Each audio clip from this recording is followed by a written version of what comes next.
Welcome to Beyond the Surface with Gregory Turner, a talk show where conversations aren't just discussions, they're journeys to understanding and healing. Here, we dive into the deep, often unspoken struggles that shape our lives, uncovering the moments that paralyze, and creating plans that pave the way toward freedom, empowerment, understanding, and victory. It's already within us. Join Gregory Turner as we go beyond the surface. Ladies and gentlemen, welcome back to Beyond the Surface with me, your host, Gregory Turner. And I have a show tonight. We're going to talk about some things that a lot of men don't discuss. My guest is someone that I've known for years. We've had several conversations. And this show is, I want to say it's for the men. It's not one that we're doing that we're going to bash anyone or anyone that's in a relationship. That's not what we're here to do. We are here to provide information because we, as men, a lot of times we don't discuss things with each other because sometimes it comes off as you being weak.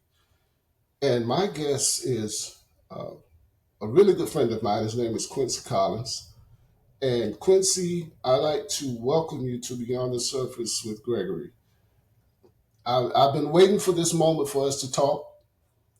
It's been years, and I think you're finally ready to discuss some of the things that we're going to talk about. So welcome to the show. Thanks, Greg. Thanks for having me. I appreciate it. Glad to Yes. be on this end of the conversation at this point. Yes. Quincy, the topic tonight is we're talking about that silent battle, divorce, relationships, just going down. I've heard people say divorce is like losing a family member. It's like dealing with death, the grief of it. And you and I talked. We're not going to bring up old things or bring up relationships or talk about your ex. That's not what we're here to do. But we're here to talk about some things that you had to deal with. Sometimes I think people just don't realize.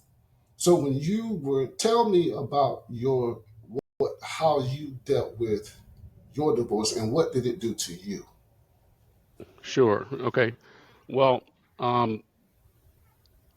like most people who go through something traumatic, it's kind of a buildup of a lot of emotions where, there's a life-changing event of some sort that usually leads to, an emotional roller coaster, so to speak. And what people don't realize is that, like a death in the family, like a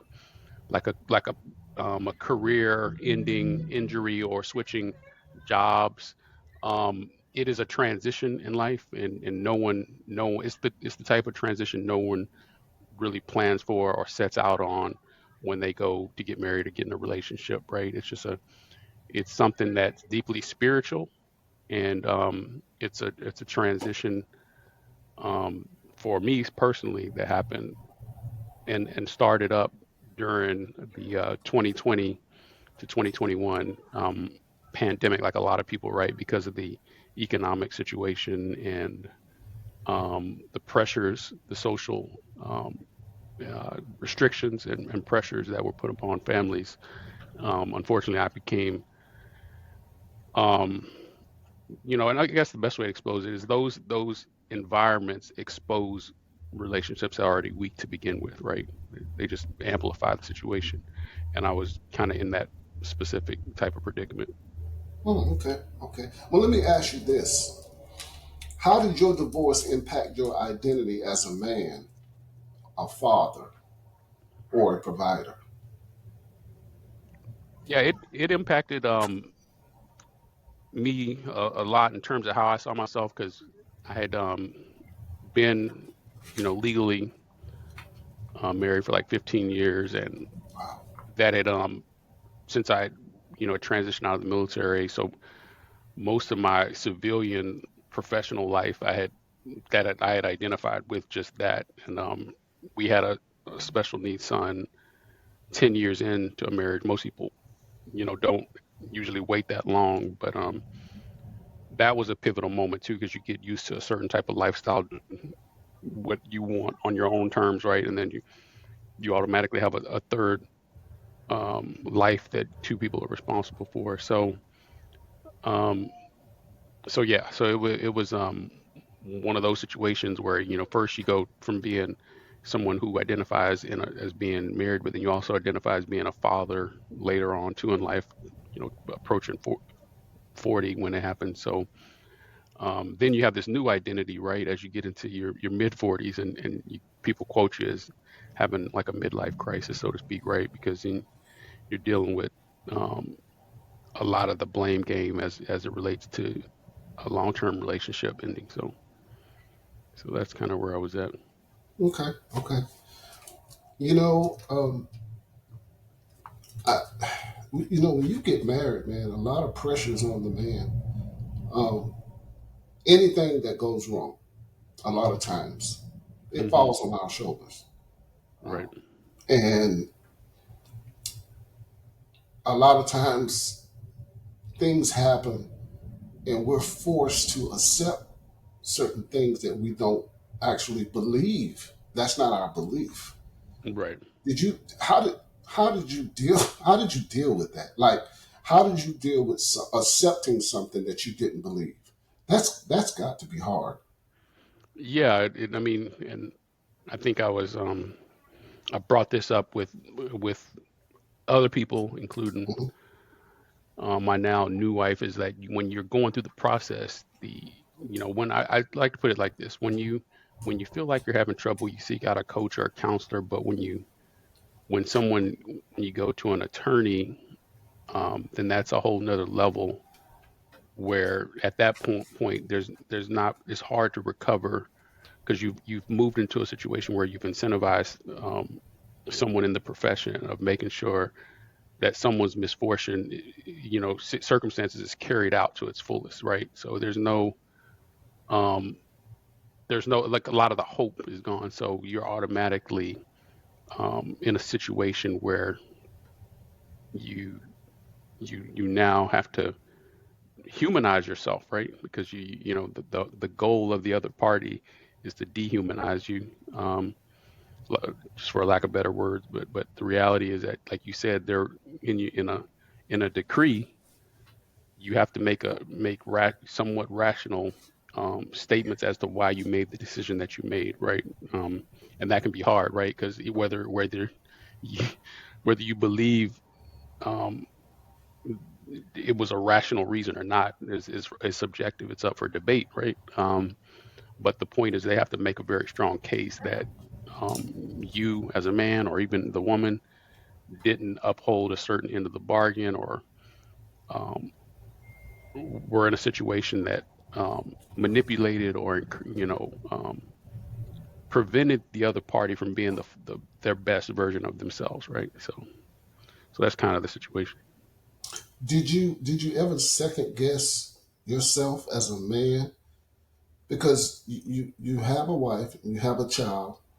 Did you feel that you just didn't hold up, or did you second guess yourself, Yeah, basically? yeah, I definitely second guess because I think, I mean, and I'm sure when you met me, Vincent will be the first person to tell, who's a good friend of both of ours, will be the first person to tell you that I'm a very type A, hard charging, driven human being. To put it lightly, I'm trying to I'm in the evening right now, so I'm somewhat mellow, but I do operate at a very high level, and I'm someone who served in the military, served on the as a surface warfare unrestricted line officer. I went into combat zones, and I've been and done a lot of high endurance, high performance type races, done cycling events in Switzerland, and all this while I've worked in healthcare, and achieved a number of academic advanced degrees. And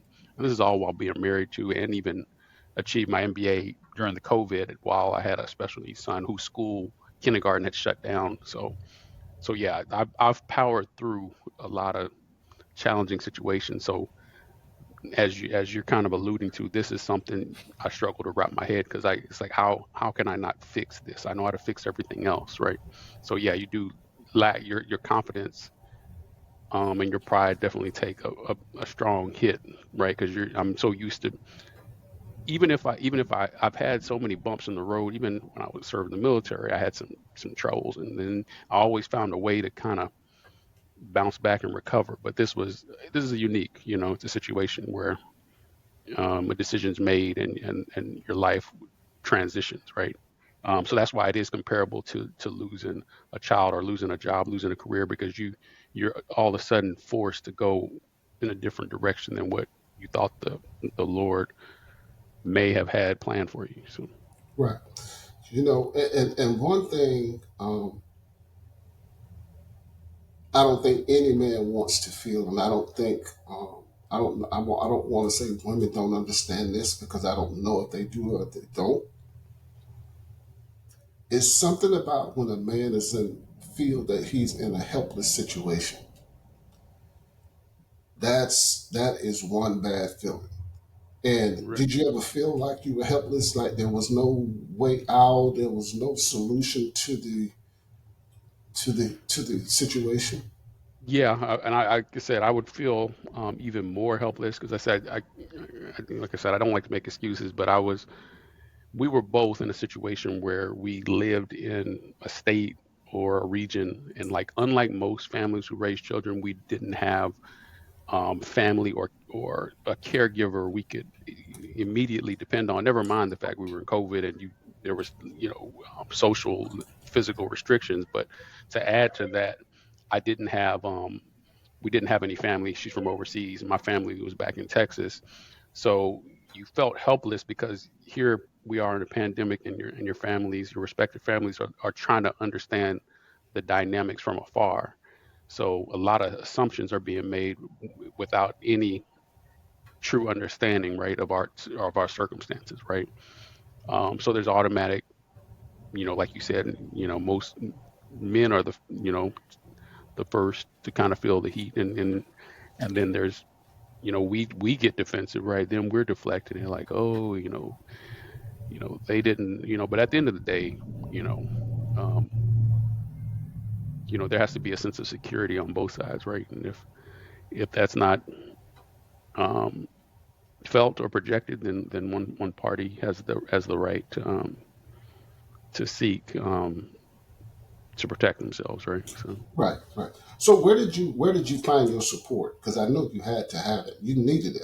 I know you had to yeah, have it. I Both mean, both of you. yeah. First thing for me, I was definitely lucky to have Vincent and James and people who introduced you to me, people like you. I remember when I was first having the struggles because, like I said, we had moved in a new home with a child, and then people don't realize you buy a new home, then you have all these things you gotta fix on the home. I was HOA fines, and just life starts hitting you, and so you're trying to, um, you come home after work, and then you got all these other things, these family responsibilities you have to do.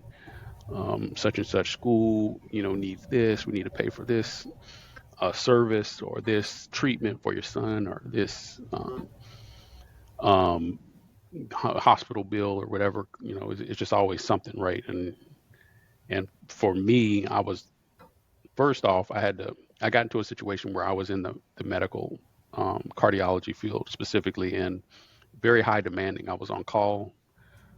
So first step when I started going through this, I had to be very direct and transparent with my employers. And this was very uncomfortable to say. But as you know, in the medical profession, this is something a lot of people deal with, not because they're horrible or not caring people, right? Because we're in the healthcare profession, so it's clear we care about people. But unfortunately, the way we prioritize our life gets out of whack. Um, so for me, I think leaning on friends because what happens, especially I come from a military background, prior, I have the tendency to prioritize people in my life, whether it be the boss, the manager, subordinates. But it was good to have friends outside of my network, my business network, because I didn't feel like there was any judgment to be passed on. Like you were kind of this independent, neutral party that I needed to talk to make sure what the way I was thinking was rational. And so that really helped. That's how I figured, like, even better than family, because family have an opinion too that's biased that you don't realize. So I think that's very important. Is people should seek to, if even if you just want to vent, you need to seek a neutral, unbiased uh, person who's not going to give, say you're right or they're right or you're wrong. They just want to basically listen. And as you know, Vincent's very practical and pragmatic, and just give things from a very, hey, it is what it is, right? And it kind of helps you logically work things through your brain. Your emotion level goes down when you talk to someone who's in a neutral place. Not someone rooting you on. Yeah, you need to go get everything you got. So that's important. Well, and that goes back to a lot of us don't do that though. A lot of us, I guess we feel vulnerable and we don't want to come off as being weak. Right, exactly. And at what point did you feel like I need to talk to someone? I need some help through this. It's not supposed to be like this. I'm not supposed to feel this bad, or I'm stressed out. It shouldn't be this way. You know Yeah. it wasn't. Something was wrong. Right. I would say, I mean, I remember specifically in 2020, I mean, I think everybody felt it in some form or fashion, right? Everyone was either laid off, furloughed, or just trying to figure out how to get a payday loan, right, to get through 2020. Right. For me, it was kind of that crunch where I even had to put my mortgage in forbearance. I was consolidating loans. I had the HOA complaining about stuff. This is all in the middle of, my son's school got canceled for a year. So everything um, hit at once.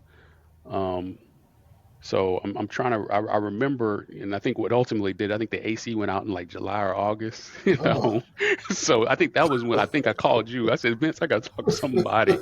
I was like, she's yeah. screaming at me. She literally was screaming at me. I think when you got to do something. And then I remember too, because I was trying to fix the AC and we were fooling with it. Like it got so hot in there. I remember my son, the little vent, the air vent thing fell on his back, and I remember it cutting his back. And I think at that moment I was like, Lord, I need help. It was a lot. And I remember calling people like you. Like I said, I remember I initially reached out to family, and they just felt like you basically, oh, you just took on more than you handled. Now it's catching up with you, because they just know me as that guy who who's always um, working on a degree, always working on some other small business startup or something. So he's got so many irons in the fire that they just felt like you got burned. That was my family's impression from a long far, right, in terms of how they saw the struggles I was having. Wow. Yeah. You're trying to better your family, but they're looking at you to say that you're doing too much, and you're trying to do everything that you can to pull yourself out of what you're in. Right, exactly. Yeah, I'm And reaching out to that's all my tough. That's resources. tough when family's not there for you. How did you do you still have a relationship with your family, or did you when Um, going through this? Because I know it's not that you're looking for someone to be on your side. exactly right. I think a lot of times it is.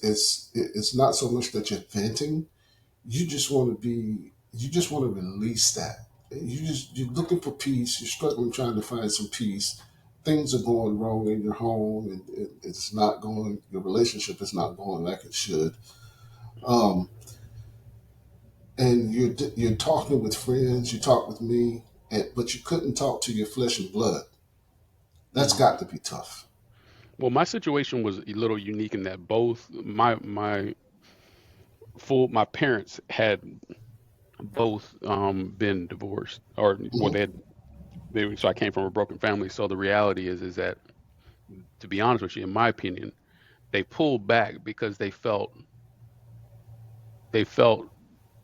as if they felt guilty about showing me a poor example of how to be or stay in a or build on a marriage. So that wasn't a good representation. I think they understood that, and they just didn't know how to communicate that. I think my mom, my mom initially pulled back because I was kind of, my tone of beat was kind of aggressive, like, hey, I really need some help down here. Are y'all gonna be grandparents? I mean, maybe you could take that offensive, right? But I mean, it was true. I mean, I'm watching pre-COVID. She was really there for a lot of my other grandchildren in the family, right? Going Hmm. and visiting them, and I mean, that wasn't fair, right? In the middle of a pandemic, to expect my parents to come assist with my special needs child. That's not, I think I had a child too later in life versus in my early 20s, like a lot of families. So Right. in their minds, they're a little exhausted, right? So that's a lot to expect them to do. But the point is I think they did feel, like I said, a certain level of guilt, and my mom was able to talk through that, but my dad has not. And I think we're on speaking terms, but I think that's just something that my dad does not want to talk about. He just feels like, it's not that my dad's a bad person. He's not very affectionate. He's not very emotional, right? And that may have contributed to his troubles and his relationships. But in all, he's a good stand-up human being, right? And was a good father, I felt, to me. But maybe not the best example of what a husband should be, right? Right. And that's so important too. As little boys, when we come up, we're always taught that emotions are bad.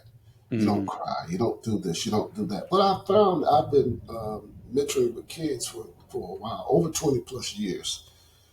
And this has always been true. They tell the kids you don't cry.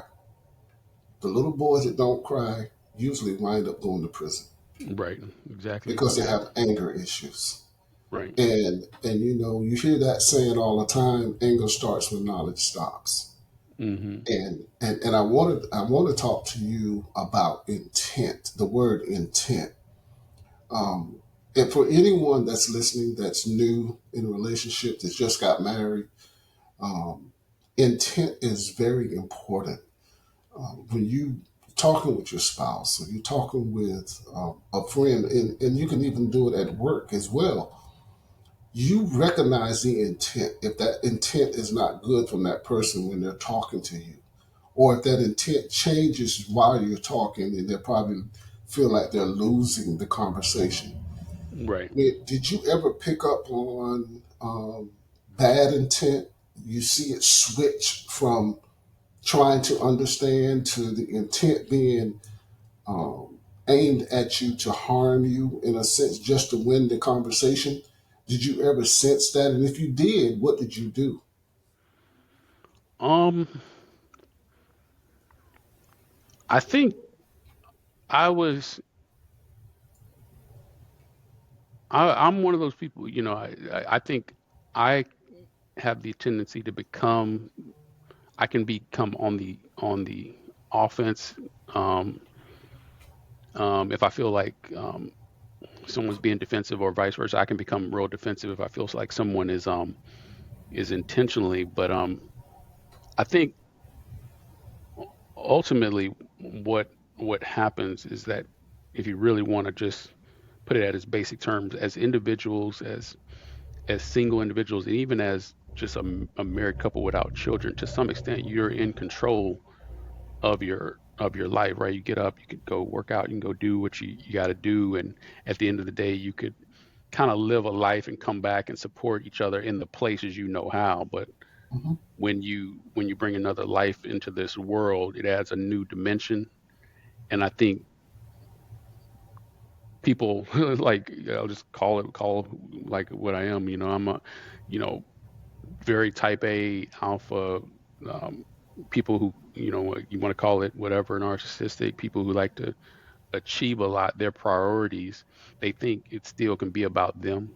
Um, and when you have a child, that you have to recalibrate that was an eye opener for me. It was tough to change that narrative, right? And so I think when you have a tendency to feel like you're in control, of your future, and hey, I got, get this credential, that credential, I punched this ticket, I've been there, I've been to this country, whatever, you feel entitled. And so when you have a strong sense of entitlement, um, you have a tendency to subconsciously make people feel less than, right, or not at your level. So that can spark a situation where you can conversate with your friends or even family and be condescending, be passive aggressive, and that doesn't set you up for a loving conversation. Well, I don't care whoever it is with, even a coworker, right? They can sense that. People can feel that level of arrogance, um, and so I would say that's a real thing. And I think what happens with men, though, because we try to be practical and just call a spade a spade. We don't realize that at the end of the day, a marriage or most relationships are driven by emotions. Like you feel an emotional attachment to someone and or appreciation for who they are or what they've been for you in your life. And we forget that as men, right? And we don't preserve or protect the emotion. We try to logically say, oh, if I did this, then they got to do this. It's like a transaction. And at the end of the day, um, that's not really how it works. On paper it looks that way, but that's not really how we look at other people, right? In terms of the people we like, appreciate, and show love and respect for. Yeah. We hear all the time, people tell us to accept things. And when I started the show off, I talked about belief, Hmm. what we believe, and being forced to accept something that you don't believe. It's tough for anyone. Hmm. And we hear all the time, well, this is what you have to do to get along. Is that true? Is that a true statement? When dealing with a relationship, do you think that's I something think that? so. I mean, I would say so if you go to seek a counselor, right? If the first action, so to speak, is to try to correct something, right? If you go seek Mhm. out a coach or a counselor or an advisor, you need you if you're doing it the right way, you have to seek out someone who, like, a neutral party, someone who's going to tell both parties the truth, um, whether we like it, um, or not, right? So the reality is it's kind of like just normal life. Like if somebody's not where they want to be, if they want to be a millionaire, they're not a millionaire. If they want to be a doctor, a lawyer, the reality is they're not where they wanted to be because they didn't do the necessary work. I went to law school for a while. I'm gonna be real with you. I didn't read the books I was supposed to read to pass those exams. So at the end of the day, if I hire a coach, they're just gonna tell me that. So if I don't do what it takes to get to that goal, it's the same thing. People forget that. It's the same thing with a relationship. If you haven't done the work, you're not going to achieve the end result. And the problem is most people go into a relationship or even a job or anything. They don't have an end vision of what they're trying to get out of that situation. So what happens? They hit a wall and they have insecurities and doubts and frustrations. And it's like you never painted a clear picture on what you were trying to get out of that. Like, no, obviously no one foresees a global financial crisis. No one sees a global pandemic. We can't predict those things, but at the end of the day, you have to have a vision of what you expect out of a relationship, not just with your spouse, with anybody, right? Anybody you get close to or engage with, there has to be intention about what the deliverables are in the conversation. Well, it's so important. I love that. And while you're in your divorce, when you're going through your struggles, did, was there something that you remembered that you were able to hold on to and say, this is the foundation, this is how I am going to get out of this? And I say that because a lot of men, a lot of us, we get lost in the relationship when we're trying to make things right because we're the fixer, we're the Right. Superman, we're the ones that's supposed to make things right. And when we're in that helpless state and we can't make things right because it takes two to understand and Right. agree and Exactly. try to make it work. So if that's not happening, did you ever feel like you were losing yourself? I did, because as men, right, with the first signs of any problem, what do? We get on a hustle. We try to make more money because we think more income, more transactions, more physical work is going to solve our problems. And when it doesn't, that's when um, we really get lost as men because we're like Right. we're physically doing the work, we're paying bills, and this person is still unhappy, right? Hmm. So that doesn't um, it doesn't register with us. We can't figure it out.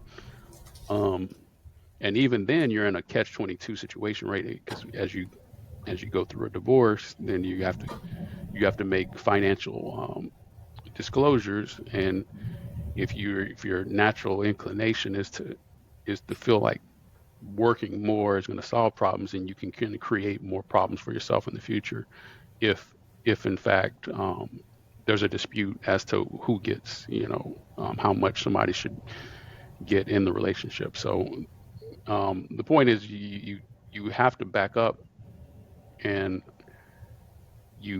you have to go to a neutral place. Like I said, it's just like analogous to getting a degree, a certification, or getting through a job training program. You have to go through going through boot camp, whatever it is. You have to go through a program that breaks down your beliefs. You brought up a good point because most people are not where they want to be, whether it be better off financially or in the profession they're in, because they can't even get past their beliefs. Their beliefs are structured based on how they were brought up subconsciously. If I was brought up by a single father, that's going to be my natural inclination, right? Subconsciously, I don't realize I alienate myself because that's what I witnessed subconsciously. It's in my belief system. Like I'll still believe in God, I still have faith, but if I subconsciously don't understand the support that the Lord is trying to bless me with, like you're a resource, you are a resource. So I have to stop and say, oh, Vincent, Greg, they're a blessing. I mean, kind of funny story. Um, at Vincent, he may or may not have told you, but when I was going through my divorce, I had childcare issues, and to the point where when I would get called on call to the hospital, I'd have to take my son and sit him in like the ICU waiting room at 4 years old. It's crazy. And I remember calling Vincent, and him and his wife were eating um, at a restaurant down the street, and he came to the lobby of one of the major hospitals in the area and watched my son in the while I went to the ICU during COVID and a pandemic to go help a patient. So this is real, what people are dealing with, in the front lines. I couldn't just quit my job, right? I'm in a situation where if you try to quit, the judge and the court have something to say about that. As easy as we want to quit, things have to keep moving, and you feel like you're kind of on a hamster wheel, right? Um, staying moving, but you can't move things forward. It's like the best Right. feeling. Best. And another thing too, we hear all the time, men, we hear this all the time, communication. You're not communicating. You're not doing this. What is it? What is effective communication to you? Effective communication to me is is is a is you first listening, Mm, and then after you've listened and processed information, you have enough empathy to think about how your response or the words that you're about to share impact that person, whether it be in a positive or a negative way. Um, because when you're going through something like a divorce or something traumatic, we don't realize we're subconsciously on the defense, and when you're in a defensive mindset, you don't listen. It's not your bodies are not designed to take information into us. We automatically put up a shield, and our stress hormones shut everything down that's coming into us. that's true. And so I think that's important. So Yeah. So, how did you deal with that? Did you? I know a lot of guys. We have when we're dealing with something like this, and we're told get over it. right. How do you? How do you get over it or accept it? How do I accept something I don't believe? And I know I keep saying that, but That is the struggle that a lot of men go through, and they can't talk to their wife about. They just won't do it. It's certain things a man just won't do. And when we're dealing with something like this, a lot of us, we turn to some type of coping. We're looking for some type of coping mechanism, whether it be alcohol and whether it be drugs. And some men, if they're going through a divorce and they're struggling with situations, they turn to other women. Um, so when you were going through this, what was your coping mechanism? What did you use? Sure, yeah. I mean, for me, I mean, I'm like I said, I've always been into athletics and cycling. So I remember even when I was going through it, like I ran every day. I felt like I ran at least 3 to 4 miles. I had to, for me to cope with it, I'd have to exhaust my mind where I couldn't think about it. That was my first inclination. And then it got to the point where I felt like the fact that my mail was coming there, and I was still I was in a unique situation where even while I was going through the divorce, I was living with her, and she would open my mail, and mail get hidden, and my mail would end up with hers. It was kind of strange because you got legal documents going every which way, and so just that in and of itself is a struggle. But the first way I cope with it is like I did intense exercise, and but I also found I had to remove myself physically from the uh, the home in which we had shared, at the risk of knowing that I was going to be homeless. Right, I actually took a job in Tampa, knowing that I couldn't afford to get a place in Tampa and pay. The court mandated me to pay bills at the house too, even though I was making good money. I had to keep her financially afloat to take care of my son while for a whole year, almost a year, 2 years, while it was being worked out. So just getting physically out of the house, and like I said, living in a car, and even I didn't even have a car for a while. I was breaking into the office and sleeping in the office at some point, one point. But and this is while I'm making six figures too, so that gives you some context that I couldn't even afford to because I could have got a hotel, but like that would take away resources from my son, right? So I mean, in reality, I did, while I was like in Tampa and I was on the street, I mean, I would go to a bar, you know what I mean? Like, so like you said, it's not that I'm an alcoholic, but that was a place to feel like I wasn't alone, right? Um, I wasn't in the church like I am now. Right. And I probably would have sought out. Now, when I moved back to Orlando, I took a job at Advent. I did go back and to the church and go through some courses and things like that to understand how to have a relationship with the Lord, where I'm at today. Um, and like I said, it transformed my life because, like I said, I ended up going after I'd done like a foundation level course um, in kind of Christian values and studies and understanding the trauma I'd went through. It allowed me to open my heart and my mind to meet my now wife that I have now. So, Right. Do you think you picked up some of the traits that your dad with the do you see a lot of yourself or a lot of him in you now? Um, um, I do in some scenarios in terms of like how I do model my parenting skills, and unfortunately, I do model the and he wasn't, to be fair, unfortunately my father wasn't a strong disciplinarian. He was more of a philosopher. Like, so he talked to us about like, and this is why I always tell people, I said I don't believe in remembering anything, because my dad showed me how to, like, what he taught me is how to look at the world logically to solve problems. And like he would ask me, like, if I did something wrong, he would ask me like, why? So why'd you do that? Like, what was your thought process? Like, let's break this down. So I think that was good, because it's allowed me, even with my son's condition, like most fathers, if their son has a speech impediment, or they are not as engaged, right? They just kind of write it off. I looked at it differently. I said, this is my life challenge. And I'm curious to know why the Lord created this challenge for me, right? So I embraced the challenge a little bit differently than some fathers.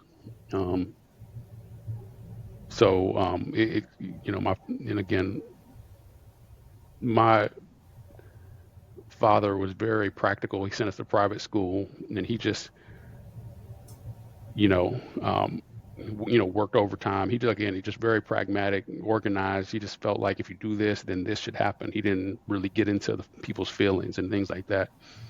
Um, but my mom, she's like me in that like she wears her emotions on her sleeve. So I think what's crazy about this is that my my emotional um, frustrations create passion. Like, so when I do something, I do it with a high level of intensity, whether that be, cycling, or, relationship with love, or, whatever you're doing, marriage, travel. I like to travel a lot. So whatever it is, I develop passion for it. So um, that would be the difference, I think, from my father. I don't think he showed a lot of passion for what he did for work or anything like that. So. Okay, okay. Well, a lot of us say, "Man, I'm not going to be anything like my dad. I'm not going to do this. I'm not going to Mhm. do that." And a lot of times we jokingly say that, and not realizing, we're looking in a mirror. Oh yeah, And it's yeah. just one day we wake up and we're like, I can't believe I did exactly. That's exactly what my dad would say, Yeah, it's true. Yeah. or what my dad would do. Let me ask you. Um, and again, this show is designed to help any man, or maybe if it's a woman listening. Um, how important is it to pick the right people, to have the right friends? Because some of us, we may have a group of guys that we talk to, Hmm. but when stuff hit the fan, it's only one or two that you're going to go to. So how important is it for us to pick our friends wisely? It's very important, and I would even go a step further and not just pick your friends, but really battle test your friends. Like, in other words, like, ask very tough questions, understand what they've been through, because it's not going to show. Like Vincent, yourself, like you wouldn't know unless you've talked to you that you've been through some major traumatic events. I mean, you guys carry yourself so well, present yourself so well, handle business so well, and I think that, like, it allowed me to have so much humility, because you need a friend who's not just gonna, like, gonna, like, pat you on the back and root you on. Yeah, yeah, you're right. No, you're right. No, no, that you need someone who's going to give you practical advice on and based on the true life experiences that they went through, whether it be divorce, health issues, losing a family member. All these things are inevitable. That's what's so interesting about it, is that all of us will at some point in our life experience these things, becoming a caregiver of a parent. But for some reason we don't have conversations about it. We don't have classes on it. We just let it happen to people. And we all know it's going to happen, right, at some point. Right. But why don't we plan for it? Like, why don't we sit down and have a class on it? Why don't we have a planning meeting for when it happens, right? Like that. And that's, to me, what marriage coaching, counseling, business coaching, that's what it's all about. Is you don't call a business coach when everything's going well. People wait to call a coach, a consultant, advisor, and God forbid an attorney when things go bad, right? So, and it's like, why do we wait? Why don't we plan for all these things? So. Now, you brought up something that makes a lot of sense. I think, and you can tell me if I'm wrong. I've talked with people who've gone through divorces and situations, and they said that when the lawyers got involved, or the lawyers became involved, their situation was 1,000% worse. Oh yeah, it's yeah, it's the most mentally challenging. And I would recommend, there's a guy named John John Sexton, but Mhm. this is important because he's he's like one of the leading attorneys on this matter. He's got a YouTube channel and everything. Um, and he even stresses that point is that he, in his profession, he's not incentivized. And not only that, he thinks that if men were to look at things practically, if we're supposed to be these logical, practical people, if you look at marriage from that view, it's technically in court considered a negligent activity because your odds are so low that that's like you riding a motorcycle without a helmet, jumping, skydiving with a bad parachute, whatever. The reality is that what he's saying is that the system looks at that as like you made that poor decision. Like, so no matter, statistically it's inevitable that you're standing before me, so why didn't you plan, why didn't you protect yourself, why didn't you do this, this, and this? That's how they look at it, right? So you're right. So the way it looks, once you get an attorney involved, they feel like you knew what the statistics say you were headed, the likelihood of you headed this way are very high, so why didn't you plan? We're in the business of this, right? And it's sad. It's a sad commentary, right?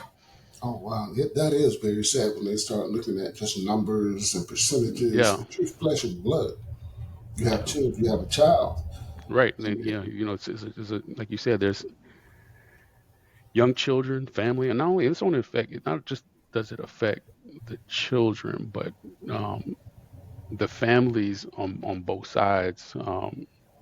In terms of, because the reality is that I feel the saddest part about it is that I've had some pretty neat life experiences that because of my divorce, there's family who I know could use my advice and insight, but because of the fact that I'm considered a divorcee, like my advice can never be good any longer, right?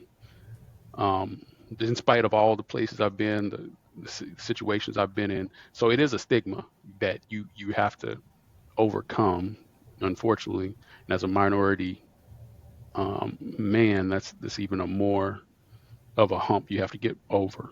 Um, so yeah. yeah, and that was going to, my next question was going to be about family. Hmm. How did you maneuver around family, not to step on anyone's toes, not to cause any worse situation than what you were going through? How were you able to move around with her family and your family and everybody else looking in at you? And did you feel like even when you were going through that, somehow this is more my fault than it is anybody else's? Yeah, I mean, yeah. So I mean, you automatically have to assume that whether it be the court or her, her family or even my family, like I said, you are to blame for no matter who filed. At the end of the day, you hold the burden of accountability, right? At the end of the day, um, and I mean, I was in a situation where I couldn't afford. And I mean, and what's interesting, you have mixed emotions because you're like, I can go get a high powered, even if I did have a lot of money, I went and got a high powered attorney. Who really wins, right? That's how you're looking at it. Like no one really wins if you really think about it. You know what I Right. mean? Unless other than you trying to prove a point. So I kind of looked at it from that perspective, I guess. Mhm. So I think to answer your question about family is that you have to be very careful because this was a person that your family had to respect at some point and appreciate. So the last thing you want to do is instantly speak negative. Obviously, you can emphasize the things you did versus what they did, but you don't want to speak negatively around your family, around that person, because they may have a strong appreciation for who they are, what they've been to that person in their life. So you got to be careful bashing or having a negative tone about anybody you had a previous relationship with, right? Um, because it wasn't always that way, right? So, Mm-mm. And I think a lot of times family, when they know that you're going through, they'll pop up out of nowhere. hmm They'll come around. And I'm not saying that they're trying to be nosy. Some of them are. right. Some of them have good intent and some of them don't. And you will know where you stand with that family when your hmm back is up against the wall, where that relationship is not working. You will know where you stand. And a lot of those family members will let you know that. Oh yeah, it's They'll very let you clear that know people, that, yeah, choose sides, unfortunately, in all of it, and even on your own flesh and blood. I mean, they choose the side of, and that's confusing and hurtful in and of itself. But that's a reality of what happens. yeah. Now, for a lot of the young men that are about to get married, and for the older men that are about to get married, for anyone that's about to get married, I think after the ceremony, I think when life starts lifing, hmm um, and we understand that effective communication is the key. It's hmm not so important to win every conversation and be right. Right. And trying to understand the beliefs, your belief respect yours and you respect hers. Is that even possible? Do you think that's possible for some to do that? And as crazy as it is, some people, the ones that have been married for such a long time, and I love dealing with older people and the couples because they say certain things and it's like I hear you, but it's not. I'm not going to let you make me upset. That's just. I get it. I know what you're saying. So my question is: do you think, or how important is it for us to really, really try to understand and process what our spouse is and what we're going through and what we believe? Is it possible? And how important is it for us to be able to communicate effectively and understand each other, even when we don't understand?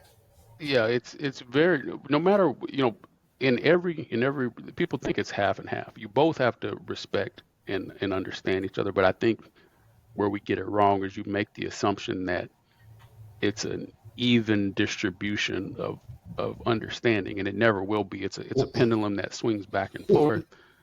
Um, because yeah, and I think where people get in trouble is they keep pushing that thing down the road until they get understood. They think the point of everything, until you understand me, this is not, we're not good, and that's not what this is about. You'll never be understood.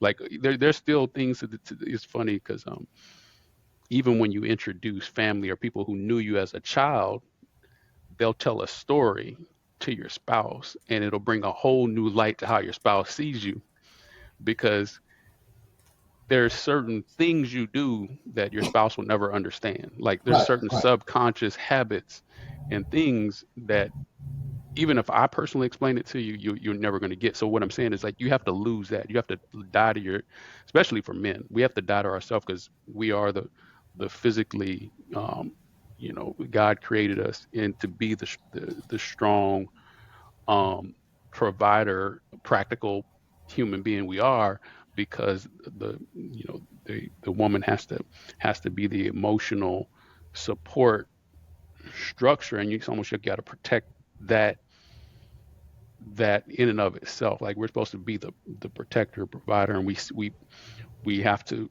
first initiate, right? You don't go out on a date, and I mean, there are some weird situations, right? But the reality is the guy is the one who leads and protects, to show and demonstrate to that potential spouse. And but what happens when they get married? It's like, oh, it's even now. Like, I don't have to lead. You know what I mean? Like, we're even, right? You keep, like, no, you have to still be the one who is setting the tone. And if you're not, your wife has a right to correct you on that, and seek out your your affirmations and all the different love languages that come with that. Yes. Now, when you were going through your grief and going through this, and things were falling apart, how was your relationship with the Lord?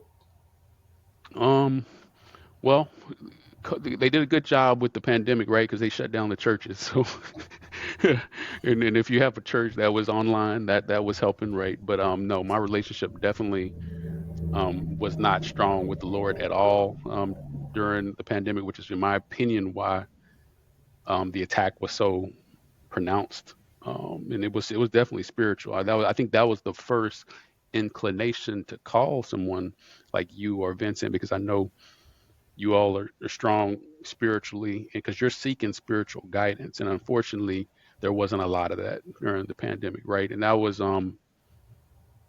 I think the one person that brought me back to understanding a relationship. I started listening to a podcast by Myron Golden, and you may know him, but he's Hmm. out of Tampa. But he helped me. First off, but what happened going through divorce, you start to feel guilty about being a very driven business person, business minded person. Like, I started feeling guilty about that. I was like, Lord, maybe like I was evil for that. But Myron Golden, through some of the teachings he's taught me, no, that's not the Lord doesn't. It's not that the Lord doesn't like you to pursue and have a good career, and money's not bad, but money, you can't serve money, right? So I just the point is, I had to change my perspectives and beliefs in order for me to have a stronger relationship with God. I had to get past some of my limiting beliefs in my brain, which allowed me to go to courses and seek out how to actually have a relationship. Because like growing up in a Catholic church, it's not about relationships. It's about, you know, going through formalities and stuff, showing up for 45 minutes, sit, stand, kneel, and going about your day. And I learned that if I wanted to see any transformation in my life, I had to create a legit relationship and seek out the Lord. And when I did that, things just turned around for me. Yeah. So this is my last question. I think I have there's so much going through my mind, and when we start talking about the Lord and relationships, and that's a whole nother show in itself. When you're dealing with faith, Right, and exactly. so many people, when they go through a relationship, and they believe that if the Lord put you together, you're going to stay together.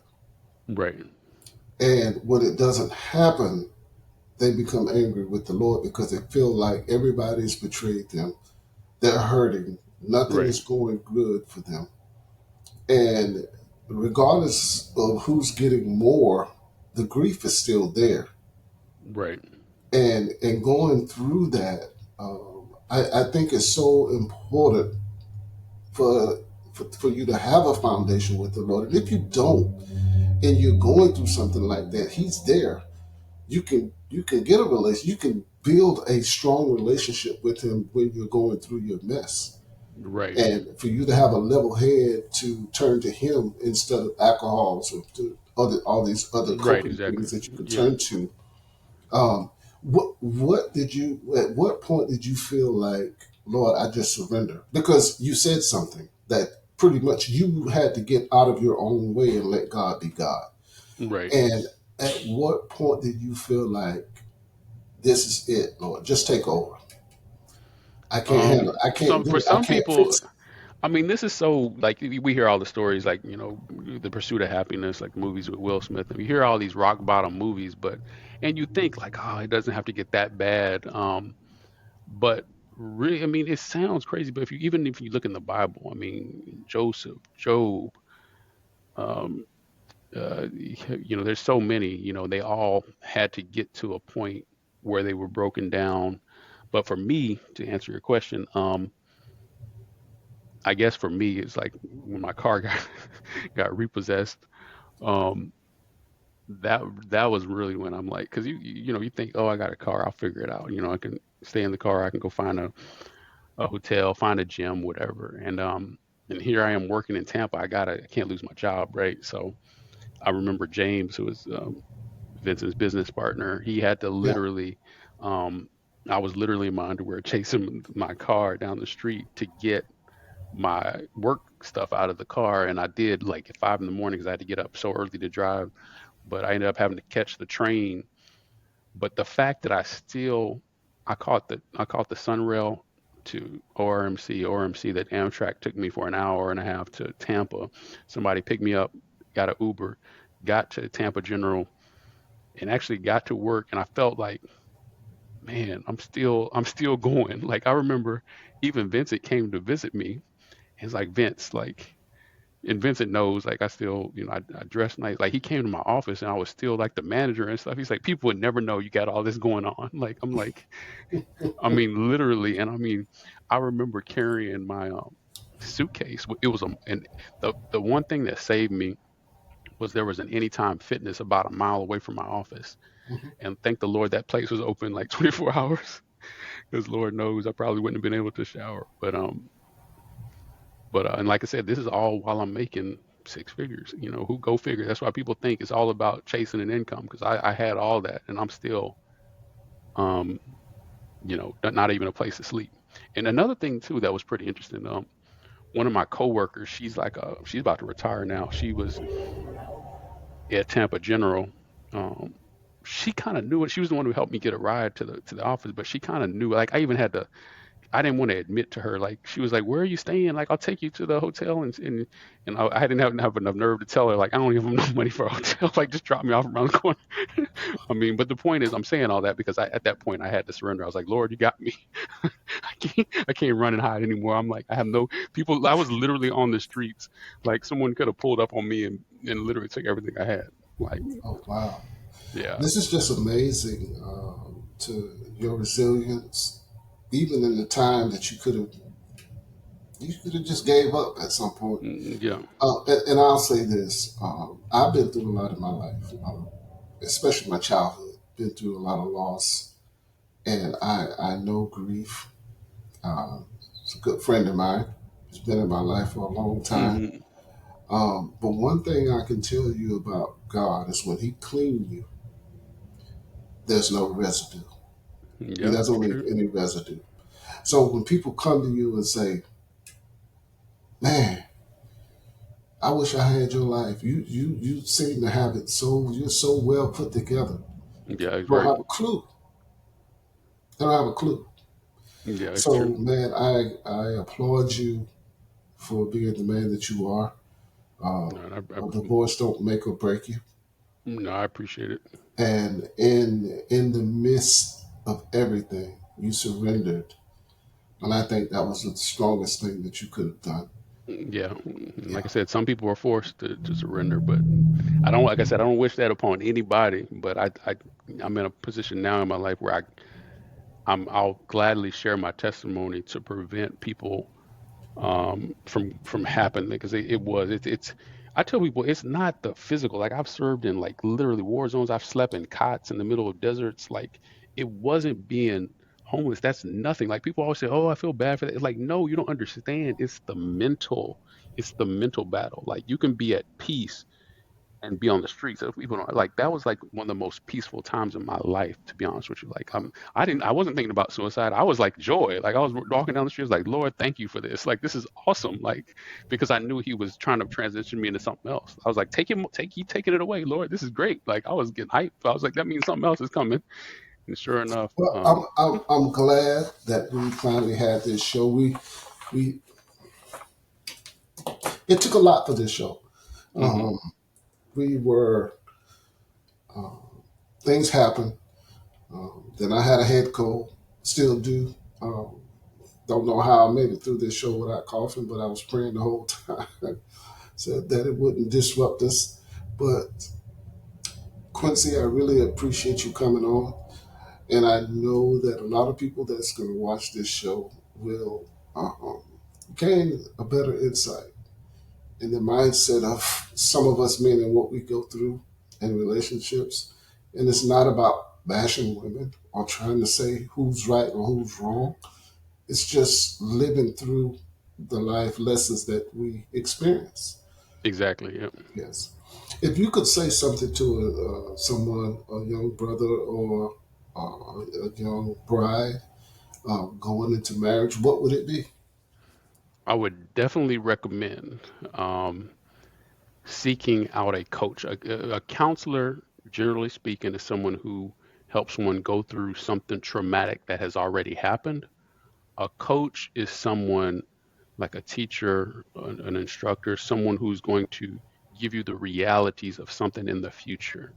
And I really think that people should, and a coach, it doesn't necessarily have to be someone you pay for. The people, if you pay, you probably pay attention, right? So people who pay attention, but you could easily find that in someone you respect, a mentor, a coworker, a colleague, a family member who has been successful in marriage or whatever it is. But you definitely need to be coached because you will have a number of different curveballs and things you thought. Because everyone, like I said, when you date and you think you like that warm fuzzy feeling, every time you go out on the night on a town, but marriage that doesn't continue when you go into the next phase. So you definitely need to be coached through some things. And we're fortunate, me and my new wife are fortunate. We have a couple that coaches us, and helping us get through some things because we're merging a family right together. I have a with my child and her child, so you need to be coached through that. That's a real struggle in and of itself, right? That's a whole nother conversation, right? Merging two families and someone else's children, and providing and all that type of stuff is a different level of conversation that you have to, that creates more complexity. So again, I would just encourage anyone, whether you're financially stable or non-financially stable, whatever it is, whatever spectrum, you need a coach in order to be the best husband or wife or spouse you want to be. That's if you want to really want to get the most out of it, is what I would say. Right. Well, I tell you, we've reached our time. And man, I would love to have Vince and James and all the four of us, man, They to were come there, they on and do witnessed. this show and we could just talk about the things that we've gone through. And I definitely want to hear from from James. I really want to hear from James. I want to talk to James. I want to hear his James side would, too. yeah, because James would tell you. That's again, that's a different conversation. Because James would tell you, even in the midst of that, I was helping him start his business and develop his business, and no one knew anything. No one knew that I was out of home. I'm doing whatever, and I had my son in the back seat, taking him to some of his work projects and stuff. So it was crazy. And I think the key is to keep moving. Yeah. To just keep going, keep fighting, and that's the faith. And a lot of times, people don't realize that that's faith working. Oh You're yeah. still working. You're still trying to do something. You're not. You could have easily closed the curtains or laid on the street somewhere, Right. quit your job, Right. and made it worse. Right. Exactly. Exactly. You My have to you brother, you have to constantly believe that um, the Lord would not have brought you through all of that to leave you. Like He's got a bigger plan, and I just have to kept thinking that in the back of my mind. It's like, you know, He's got a better plan, and just be ready for it. And that was the encouragement James and Vince would always give me, is like, because they both had some very traumatic situation. I mean, I helped James when he got evicted during COVID. I helped James move out of his apartment. So just witnessing how strong he had to be to continue to show up to work when he's having to move back in with his ex, was, I just, that was a whole nother conversation. So but the beautiful thing about all of this too, another part of it, Quincy, is the fact that your relationship with your friends, you were there for each other. And mhm. that's something that I just, man, I applaud you guys for sticking with each other through all of this. And you could have easily said, man, I'm tired. I don't want to do this. Or he could have Right, said the same thing. But the love that you guys shared to each other in the time of need, you were there for each other. And that's how it should be. right, So exactly. for any young person or any older person that's listening, your life doesn't have to stop because life is happening. It Oh doesn't yeah, have to stop. Just keep fighting through. My brother, thank you so much for coming on the show.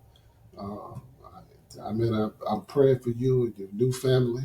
I Praying appreciate for it. your Yeah. son, and I know great things are on the rise for you. I can see it, and you just look different. You look Yeah, different. no, You I sound appreciate it. different. Yeah, thank Yeah. you, I appreciate it. Yes, sir. Thank All you right, so much. thank you Thank for you. having me. I appreciate it, Greg. All right, thanks.